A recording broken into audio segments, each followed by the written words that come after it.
Nighthaunt, they're a complicated warband. On the one hand, they're supposed to have this kind of harassment, tie up your biggest fighters, go and get objectives playstyle. But on the other hand, they're kind of way too expensive because the tools that they need to pull that off, they're paying through the nose for. So that's led some people, most people in fact, to believe that they're actually one of the worst warbands in Warcry. And they're probably right.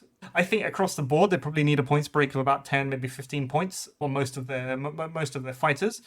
But that doesn't mean that they are totally unusable. I feel like that, especially with the recent release of Divine Blessings, there are things that we can do and different ways that we can play and different fighters that we can play in order to kind of get the most out of what we're given and still be able to play Nighthaunt out there, because there are a lot of fans of the faction. They got some of the coolest models in Age of Sigmar, and I feel like it's a real shame that they're not played more. So we're going to look into that today. We're going to look into Nighthaunt and we're going to see what we can do with them. So let's go. Right, so Nighthaunt themselves, what are they? So they're a high mobility warband. They all have movement 6 and they all have fly, which means they can basically get anywhere they want to on the board. They also have toughness 4, which puts them squarely in the middle of warband toughness. But because of that toughness 4, they're in a bit of a strange spot where most of them don't really go above 20 wounds if we're talking about the heroes themselves. And they have a bunch of 8 wound fighters and a bunch of 10 wound fighters, but not all that much that's really viable in between. So we could say that they're a little bit fragile for the points cost you're paying and what they bring onto the table. Similarly, they effectively have a lack of damage. They got a lot of 3 strength, 1-3 damage profiles. They don't seem to have any of the really big heavy hitters that we see in other warbands. And that combination of low amount of damage, middling defense, and massive points cost because of the fly and the movement 6 really limits what they can do in your games and what you're able to bring. It limits the size of the warbands and it limits the options that you have during your game because of that. But, and there is a big but there, I think that with White Dwarf 490 coming out and the Divine Blessing rules, I'll put a link to that in the description down below, my video for that. I think you can counter this somewhat with some smart list building. I think you can at least put warband together that won't just get ultimately demolished in most of your games.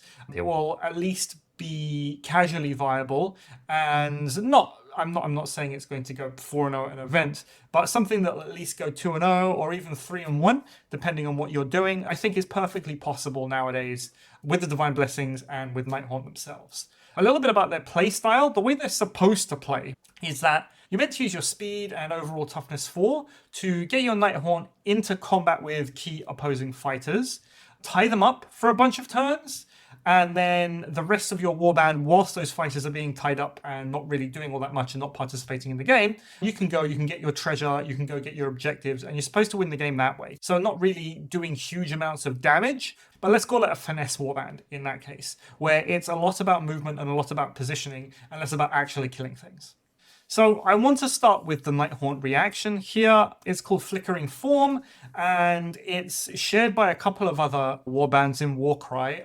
I think Daughters of Cain have the same reaction. And essentially, when an opposing fighter finishes their move within 3 inches of one of your Nighthaunt models, you can use a reaction, and then you get to remove that model from the battlefield and place it anywhere else on the battlefield floor or up on a platform that's no further away than the enemy fighter who made the move. So in this case, we have our Stormcast Eternal. He's stopped 3 inches away from our Bladegeist Revenant. So the Bladegeist Revenant says, okay, I'm going to react, and there are a bunch of different places that you can move to. So the area that I pointed out on the picture is that anywhere within that zone, your Nighthaunt can move to with its reaction. So for example, it could use its reaction to move up on top of this platform. It could use its movement to go to the other side of the Stormcast completely. Maybe it wants to go and lock up another fighter that's on the other side of the Stormcast. Maybe there's an objective there or a piece of treasure or something similar that it needs to get to. Alternatively, it could use the movement to get in combat with the enemy fighter if it would be out of range. Let's say your opponent has used their first point of movement in order to get up to near that wall, and your Nighthaunt fighter is behind that wall. What you could use is the reaction to get in combat with that fighter and effectively block off his second move action. Maybe he was going to go get a piece of treasure himself, or he wanted to go get one of your more valuable pieces. Alternatively, what you could do is use your movement to go behind a piece of of terrain entirely. As long as you are still within that distance from your opponent as they were from you at the beginning, you can use it to get your Nighthaunt heroes specifically, because they're the ones that you want to keep alive, kind of out of trouble. Move them behind pieces of terrain, move them up onto platforms, move them behind walls, that kind of thing.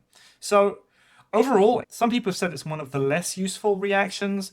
I think it's definitely got its place. But when you are using the reaction, you have to make a real conscious effort, like, this is what I want to do. It's not something like counter that you can just throw out there. It's not like some other reactions in other warbands where you can go, okay, yeah, I'm going to build whole strategies around this reaction. It's very much a piece of movement tech that you have available to you if you need it. I'm going to preface this by saying there are a lot of duds in Nighthaunt. They have a lot of units, they have a lot of heroes, a lot of them are really, really bad. So I'm not going to go through them all. I've picked out instead here a selection that I think have merit, either by themselves through the abilities that they bring, or using Divine Blessings in order to buff them to actual usefulness. We've got here the Dreadblade Harrow, the Lord Executioner, Dread Wardens, Slasher Crone, and the Briar Queen. The Dreadblade Harrow is kind of like your default choice when you're taking Nighthaunt, especially if you are looking for an ally to bring in to Grand Alliance Death. It's much faster than the other choices that you can bring. It's got movement 10 instead of movement 6. And of course, it's got its Phantasmal Discorporation triple, which effectively allows it to teleport anywhere on the battlefield, as long as it starts more than 3 inches away from enemy fighters, and it ends more than 5 inches away from enemy fighters. It's pretty good. It's got 4424 damage profile, which is fine. It's not a massive amount of damage, but at least it's serviceable. It puts it on par with a lot of, let's say, 200 point, 170 point heroes in terms of its damage. It's paying, of course, for that movement 10 and for the fly remarks. It's got 25 wounds, which makes it a little bit more tanky than most of the other heroes that we'll see. But in reality, what you're actually taking it for, like I said, is that teleport. You go, you get pieces of treasure, you get far-reaching objectives, and it's something that your opponent basically has very little play around for. Secondly, I'd like to bring your attention to the Briar Queen. It's 200 points, so a little bit cheaper than the Dreadblade Harrow. It's the only Nighthaunt left with toughness 5. It doesn't have movement 6, it's got movement 5, but generally it's still got the fly remarks, so that extra point of movement that is lacking isn't really going to make a massive impact in your games. It does have 22 wounds, which makes it slightly more survivable than most other heroes of Nighthaunt in its price range, which is very good. It doesn't have an amazing amount of damage. It's got a 3314 damage profile. It's got Wizard Bolt at 2325. But the real reason you're going to be bringing it is going to be for that Howling Vortex triple. And it's very simple. Pick a visible enemy fighter within 9 inches of the Briar Queen. And 9 inches is a long way when you have a 5-inch fly movement, because you can go move 10 and then reach out and touch someone 9 inches away from that. So that gives you a 19-inch threat range, which is fairly huge. And then you roll a number of dice equal to the value of the ability. For each 4+, you do 3 damage points to that fighter. And then in addition, for each 4+ that you roll, so every time you do damage, you subtract 1 from that model's movement. Now, the ability itself, in terms of the amount of damage that you can do, is very similar to Horns of Hashut Flame Hurlers. And we know that Flame Hurlers are good anyway. If you're rolling something like a 666, you're doing on average 9 damage to a fighter. So you can one-shot a fighter from almost across the board using the Briar Queen. And if you don't one-shot that fighter, you'll be stripping a whole bunch of movement out of it. So if we're talking about something like, or Mega Boss, for example, and you have a high enough triple, you can shoot the Briar Queen at it, strip a couple of points of movement from it. Suddenly it's movement 1, it's not going anywhere. And on top of that, you've done a whole bunch of damage. So that's why I really like the Briar Queen. Nowadays, I'd look to probably bring the Briar Queen over the Dreadblade Harrow if I was building my Nighthaunt lists, simply for the reason that the entire warband itself is movement 6. So do you really need a fast objective grabber in an entire warband of fast objective grabbers? The jury's out on that. But personally, I would be looking to get more numbers in there instead of just slamming in a Dreadblade into every single one of my lists. All Nighthaunt heroes have the Spectral Summon triple. So you pick a fighter that's been taken down and you can reset up that fighter within 3 inches of the hero itself. And it comes back with and it comes back with as many wounds as the ability was. So if it was a triple 3, it'll come back with 3 wounds, triple 4, 4 wounds, etc. Of course, there's been a hit to summoning with the January FAQ that we had, so it's not as good as it used to be. Now fighters are going to be coming back, but they won't be able to activate, they won't be able to use any abilities, they'll basically have to sit there for a turn. The old Nighthaunt trick of just running things into your opponent, having them die, bringing them back, and then running them back in again to do more damage, that's not going to work anymore. So personally, I've been looking into some of the other triples, maybe the Howling Vortex off of the Briar Queen, maybe Phantasmal Discorporation from the Dreadblade Harrow, in order to use instead of Spectral Summon, and only really use that as a last resort objective grabber kind of thing, where you can bring back fighters onto objectives to grab them at the end of the game or at the end of the turn. Talking about Dread Wardens here, it's one of the cheapest hero options you can take. It's only 125 points. The reason why you would take Dread Wardens is because of the Chilling Horde double. Any fighter with the minion rune mark can use Chilling Horde, so at the moment it's basically only Dread Wardens or Chain Rasp. Chain Rasp are really, really bad. There's no real reason why you would want to take them. So if you were going to take Dread Wardens because of Chilling Horde, generally you're going to need to take 2 of them. And if you take 2 of them, what you get? You get 125 points, you get 12 wounds, which is fine. You get toughness 4, which is also fine for the 125 points that you're paying. They have a 3-3-2-4 damage profile. Now, if you use Chilling Horde, what that gives you is +1 strength and +1 attack. So automatically it's better than Onslaught, and they go to a 4-4-2-4 damage profile, which is actually really, really good for 125 points. If you get to attack twice, that's potentially a lot of damage that you can put out on a relatively small body and a relatively small-ish points that you're spending. It does mean that you're going to have to bring 2 Dread Wardens in order to do this, and have a couple of doubles freed up, because in the ideal world you'll have 2 doubles, one Dread Warden uses one, the other Dread Warden uses the other. It only has 3-inch range on it, so the Dread Wardens do have to stick together, so probably you're going to be putting them in the same deployment group, and you're going to have to be very careful with your movement to make sure that you stick within that range. Otherwise, Dread Wardens kind of become bad, but it's definitely an option if that's something that you wanted to take. Now, I mentioned before that we have Divine Blessings, and Divine Blessings can be used to buff your units, and I think this is where we're going to be looking at for Nighthaunt in order to get that damage in, because so far we've been lacking in damage. We've seen a bunch of 2-4 damage profiles, a bunch of 1-3, 1-4 damage profiles, but not much else. And I think either the Slasher Crone or the Lord Executioner become pretty good candidates to buff their damage. They get a good boost to their efficiency, and they get a good boost to the amount of damage that they put out overall. So starting with the Slasher Crone, it's 165 points. Looking at it, it's not actually terrible. The Slasher Crone is one of the more efficient fighters in the list. It's one of the more efficient heroes that you have in the list in terms of the amount of damage that it's doing, but it's really hampered by that Strength 3. There's a lot more Toughness 4 in the game nowadays. A lot more enemy chaff units have Toughness 4. They might have Toughness 5.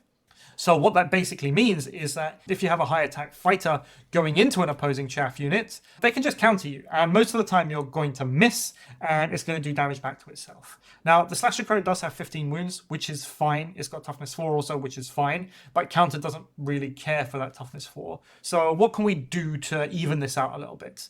And my thoughts here are to give it the Blessing of Might. The Blessing of Might is +1 strength. On the Slasher Crone, it's going to cost you 15 points. What does that give you? The Slasher Crone goes to a 5-4-2-4 damage profile, which is suddenly vastly improved from what it is before. Its average damage goes from 5.42 to 6.67, so almost 7 points of damage, which is very good. Those extra 2 points really help you when you're going up against 8 wound and 10 wound chaff models, otherwise you'd have a really hard time shifting. And its average damage efficiency goes from 30.46 down to 27.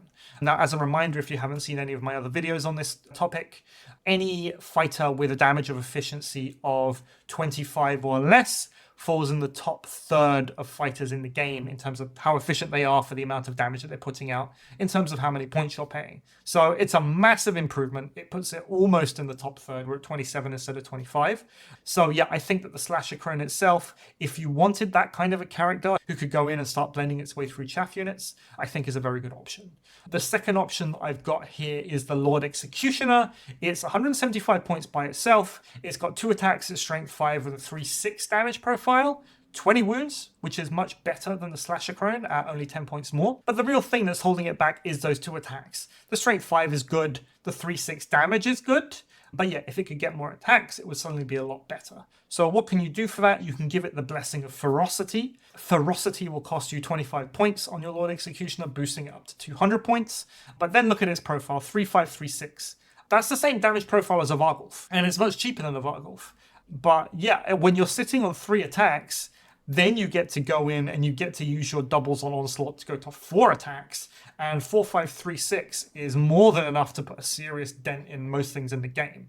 We can see here that its average damage before was 4.75, and it goes up to 7.13, which is very good. Similarly, its damage efficiency, 36.84, goes to 28. So again, not high enough to put it within the top third of fighters in the game, but still a massive improvement over what it was. And suddenly it gives you this really good, really strong damaging piece, again with the fly, again with movement 6, that allow it to go where it needs to be and really put some damage onto those fighters. It'll be able to knock them down fairly easily. Going into the fighters themselves, like I said before, there are a lot of duds in Nighthaunt. So these are the ones that I would really be interested in. I'm going to go into their reasons in a moment. I've got the Glaive Wraith Stalker here, the Mimorn Banshee, Dreadscythe Harridans, and Spirit Hosts. Starting with the Banshee and the Harridan, these are, numerically speaking, the most efficient fighters that Nighthaunt have in terms of damage for the points you're paying. The Banshee is probably what you want. It's 120 points. It's got 3/4/2/4 as its damage profile. So it's not terrible. It's got 10 wounds also, which is fine. It is slightly overcosted, but it's a fairly solid fighter overall. Your other option is the Dreadscythe Harridan. It's much cheaper than the Banshee. It gets a bunch more attacks, but it loses a bunch of damage. Now, the Dreadscythe Harridan has the same problems I was talking about with the Slasher Crone, being only strength 3 and running into your opponent's counter. Now, I did do the numbers on this. Maybe we can give it the +1 strength Divine Blessing also, give it a bit of a boost. That puts it at 120 points, which puts it the same as the Mimorn Banshee. But in reality, its efficiency doesn't improve enough really to make those 15 points worthwhile, I don't feel anyway. So my general advice here is to take the Banshees, unless that you know that your local meta has a lot of toughness 3, in which case take the Dreadscythe Harridans because they'll do real good work for you. The important thing about Dreadscythe Harridans is that they've got the Harrowing Shriek triple. There are very few nets. I can't think of any other ones apart from the Dreadscythe. So as a utility piece, it's pretty much okay. I think that the Dreadscythe is kind of expensive enough that you're not going to spam a whole bunch of them out like you would with other nets in other factions. So yeah, most of the time you want to take your Mimorn Banshee. I do want to make a point about their Aura of Dread double. Now, all Nighthaunt have this. Initially, when I was first playing Nighthaunt, I looked at it and I thought, okay, this is garbage.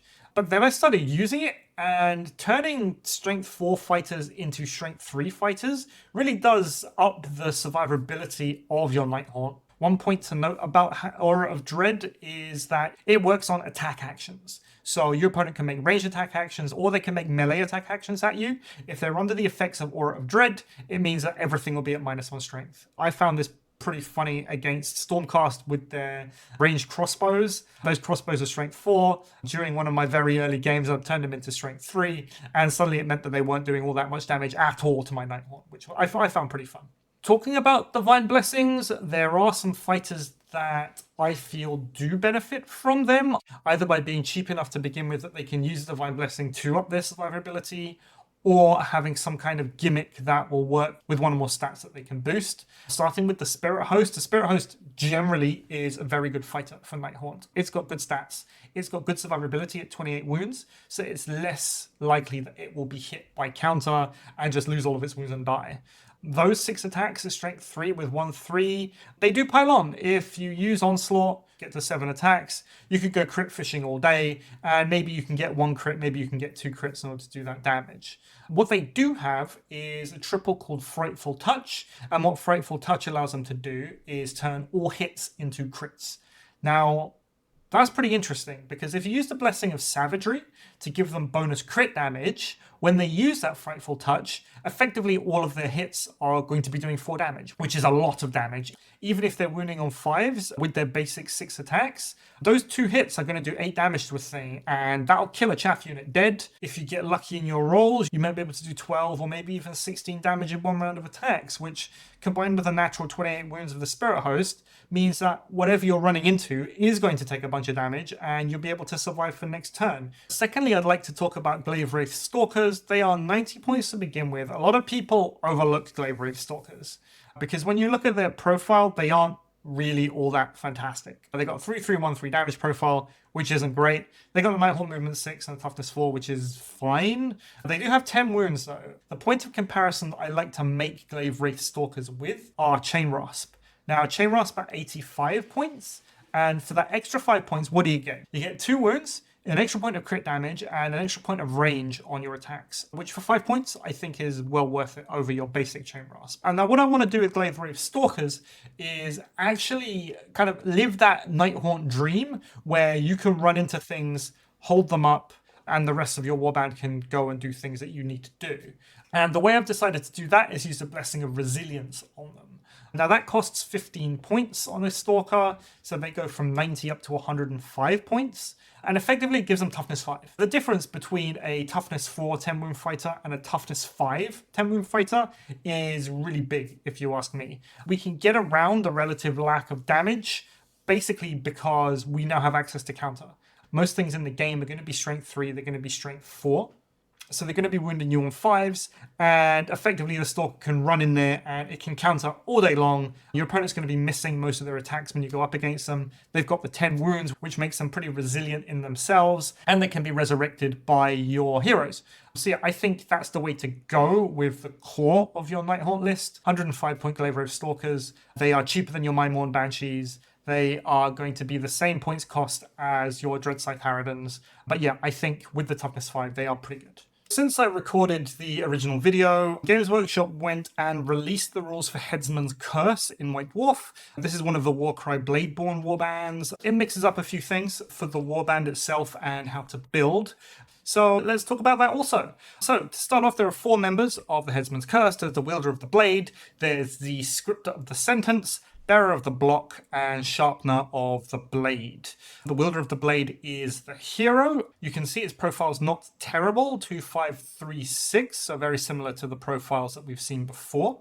We've got the Script of the Sentence at 115 points. He has a fairly weakish ranged attack at 2413, and then 3313 in combat. He does have 14 wounds, which isn't something that you see all that much in Nighthaunt, but yeah, 115 points. I still think he is slightly overcosted for that amount. Bearer of the Block is a little bit better. It's got 3424 damage profile, 135 points, 16 wounds, which is also nice. It's something in Nighthaunt at that points range. And finally, the Sharpener of the Blade. It's 80 points, very much similar stats to our Chain Rasp. But what we can see here, it's got that 1 attack at strength 3, but 1/6 damage, so huge crits. Now, what does this mean for us in terms of the actual stats? The Wielder of the Blade, as I've said before, same stats and same rune mark as the Lord Executioner that we've seen already, but it does have its additional abilities being part of the Headsman's Curse, which we're going to talk about in a little while. I think very much if you're going to be bringing a Lord Executioner, you should be taking the Wielder of the Blade instead, and then again, you can give it Ferocity, as we've already talked about, for the +1 strength. Costs exactly the same, but additional abilities, so it's a direct upgrade from the fighter that we already have. Similarly, with the Bearer of the Block, it has the exact same offensive stats as the Mindmourne Banshee at 3424. It is a little bit more expensive than a Banshee. Banshees are 120 points and this is 135. But what you get for that? You get 6 more wounds, which is a really big step up, I feel, in terms of survivability. And you get access to the Headsman's Curse abilities, which is something that the Banshee doesn't have because the Banshee has no additional rune marks for it to be able to use.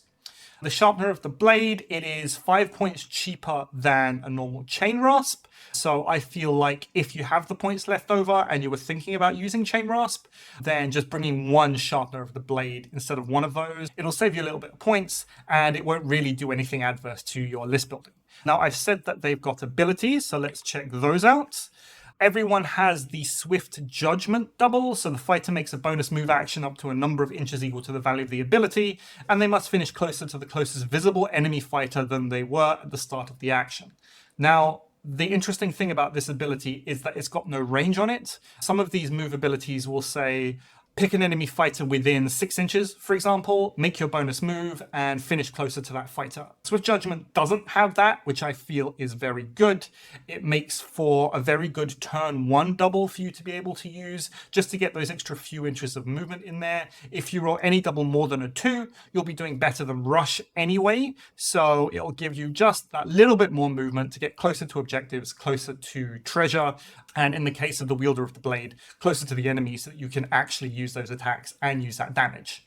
The Sharpener of the Blade has the Sharpen double, so you pick a friendly fighter with the Hero and Headsman's Curse rune marks, so the Wielder of the Blade in this case, within 3 inches of the Sharpener.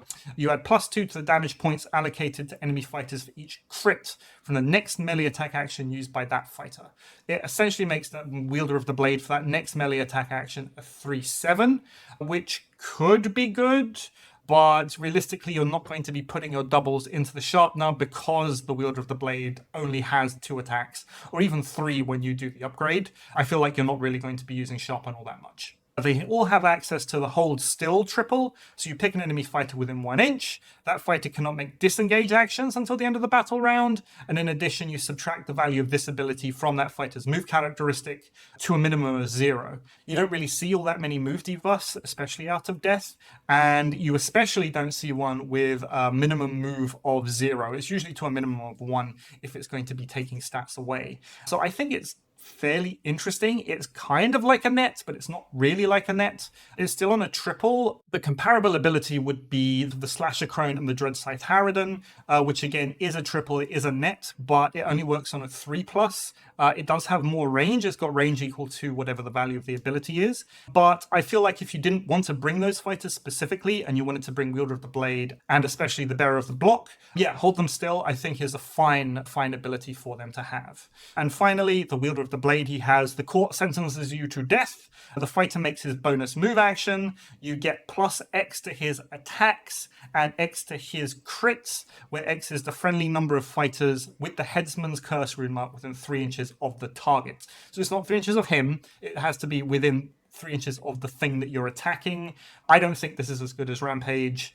You could get a bunch of extra attacks. For the basic Wielder of the Blade, you're going to need more than 2 of your Headsman's Curse fighters within 3 inches. So yeah, normally you're going to be rampaging anyway. I don't think Court sentences you to death is something that you want to be looking at. I think overall, when we're going to be taking a look at the army lists that are going to come up, anytime I talk about the Lord Executioner, you can substitute that in for the Wielder of the Blade.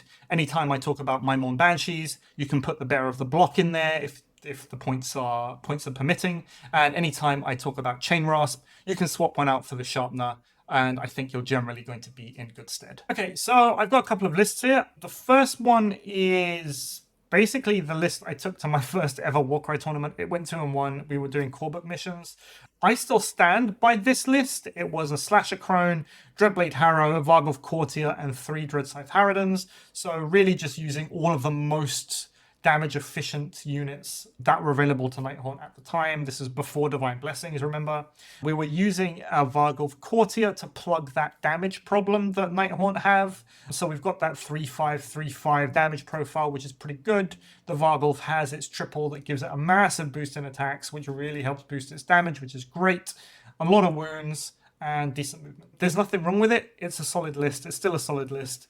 I think that Warcry has kind of moved on a little bit in the last year in terms of how we play the missions and what missions that we're playing. So I think nowadays it might struggle a little bit, but it's still not absolutely terrible if you wanted to bring Nighthaunt and to have a relatively decent chance of winning some games. The second list is for the Rumble Pack. This is a pure Rumble Pack list. So we're looking at lots of guys. We've got 7 Chainmail Stalkers, 2 Chain Rasps, and a Briar Queen. The Briar Queen has to do a lot of heavy lifting in this using its triple, but the reality is what you're going to be doing is you're going to be flying about the place, you're going to be flying on top of platforms, you're going to be swooping down, you're going to be getting objectives, and hopefully just surviving that way. There's a lot of taking the first hit and then disengaging and then using your 6-inch fly move to fly away in this, in terms of how it plays. So it's very much not a I'm going to do damage to you warband. It's a I'm going to dance around and I'm going to win that way warband. I think for the Rumble Pack specifically, it's pretty good. It does have the 10 guys, which puts it on the higher end of the spectrum. Is it going to beat something like Soulblight Gravelords? Probably not. But can it keep out of the way for long enough in order for it to do something? Yeah, I think so. Finally, this is the kind of list that I would bring if I was going to a tournament with them today, in terms of all of the new stuff as to how we've learned how to play Warcry over the last year, how the meta has been shaping up, the missions themselves, the divine blessings, everything. So everything thrown at it. This is basically what I came up with. So we've got the Briar Queen because she's great with her triple. We've got the Ferocity Lord Executioner to put some proper damage on the field. We've got the Spirit Host as a nice anchor. And we've got 4 of our resilient Glaive Wraith Stalkers with the toughness 5. It is a 7-man list, so for me personally, it's a little bit on the lower side, but there's only so much you can do when you're looking at 100-point fighters effectively across the board. A few points about it: I don't think that the Dreadblade Harrow is necessary anymore, given that effectively what we have is, like I said, a warband of fast objective grabbers, and the Dreadblade Harrow is a faster objective grabber. I don't think you need it, and I've used the points here just to get more numbers in. If you really did want your Dreadblade Harrow, there is one more hero slot, so you could probably drop 2 of your Glaive Wraith Stalkers to put that back in. You'd go down to a 6-man warband, but I think that the warband itself suffers if you try and do that. The Lord Executioner itself, just by itself without any dice put into it, it's got a better damage profile than the Vargulf that we were using before. The Vargulf is 3-5-3-5 and the Executioner is 3-5-3-6. And it's 185 points cheaper. So I really like the new Lord Executioner. I think it's a massive improvement from what we had before. And I'll be looking to take 1, maybe 2 in every single one of my lists, simply because it's nice to have the ability to put targeted damage onto the battlefield. We've got those toughness 5 Glaive Wraith Stalkers, so they do give a decent anchor to your warband and the ability to live that Nighthaunt dream, run them into key enemy fighters and hold them up. We've talked already about the nerf to Resurrection that there was in January. So what that effectively means is that you're not going to be using Resurrection every turn, and so it opens up space for you to use your other triples like the Briar Queen and Frightful Touch on your Spirit Host to really get those crits to do all the damage for you. Some alternatives that there could be: you could swap the Briar Queen for a 2nd Lord Executioner if you wanted to go that route and have more dice-based damage as opposed to having more ability-based damage. You could swap the Briar Queen for a 2nd Spirit Host if you wanted to be a little bit more tanky, because the Spirit Host does have its 28 wounds as opposed to the 22 wounds of the Briar Queen. But again, the Briar Queen does have toughness 5 and it's got the ranged attack. So personally, that's not something that I would be looking at doing. Alternatively, you can swap out your Glaive Wraith Stalkers for Dread Scythe Harridans if your play group is mostly strength 3, because then they'll be winning you on 4s. You can use the massive amount of attacks off those Dread Scythe Harridans to kind of win your games against chaff units for you. And that's it. That's it from me for today. Thank you very much for watching. I hope this has been useful for you. This is how I would go about building Nighthaunt nowadays, if it's something that you are interested in playing. It's really a shame that they have some of the best models in the Age of Sigmar range, but they really pay for those stats and the abilities that they've been given in Warcry, which would generally make them not as good when compared to other warbands. But yeah, I do think with the Divine Blessings, there is the ability to kind of bridge that gap a little bit. Of course, your opponent can do the same and they can boost their own fighters with Divine Blessings, but you know, there's arguments to be made for and against that, whether you would want to give up the extra fighters or whether the more stats are better off for you. And I think in Nighthaunt's case, they're going to be outnumbered anyway, so more stats are really where you want to go. Now, if you find this has been interesting for you, please don't forget to like and subscribe, and let me know. Let me know any Nighthaunt builds that you might have, any cool combos that you may have for Nighthaunt. If you've got any interesting Nighthaunt battle stories that you want to tell, please put it down in the comment section below, and I'll get back to you as soon as I can on that. I think it's always interesting to hear how other people are doing, as opposed to my kind of insane, sometimes ramblings just coming from the top of my head. So yeah, I'd like to hear that, and I'm sure everyone else would like to hear that also. Thank you very much for watching. Thank you very much for continuing to watch, and I will see you next time.